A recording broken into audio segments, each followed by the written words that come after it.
I have always loved Capping the second night of the Democratic National Convention, the woman who could be the next First Lady, Jill Biden, highlighted the pandemic's impact on children and families and spoke of her husband from a high school classroom where she used to teach in the Biden's hometown of Wilmington, Delaware. How do you make a broken family whole? The same way you make a nation whole. With love and understanding, and with small acts of kindness. Just as on the first night, Republicans lined up to support Biden, including Colin Powell, the retired four-star general and Secretary of State under President George W. Bush, who said Joe Biden would make a responsible commander-in-chief. For Joe Biden, that doesn't need teaching. It comes from the experience he shares with millions of military families, sending his beloved son off to war and praying to God he would come home safe.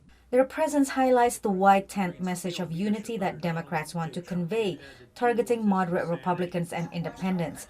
But ideology is not the only divide the Democrats are seeking to bridge. On Tuesday, they focused on another divide, the generational gap, where old guards will share the spotlight with young rising stars. You know what Donald Trump will do with 4 more years? Blame, bully, and belittle. And you know what Joe Biden will do? Build back better. We stand with Joe Biden because this isn't just about defeating Donald Trump. We are in this to win for America.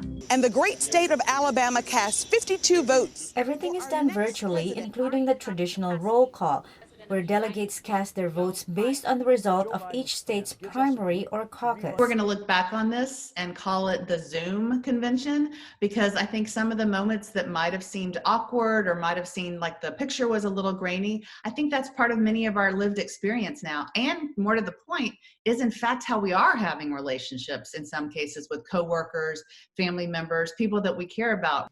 On Wednesday night, the Democratic National Convention will continue with California Senator Kamala Harris delivering her acceptance speech as the vice presidential nominee, making history as the first Black woman and South Asian American on a national U.S. political ticket.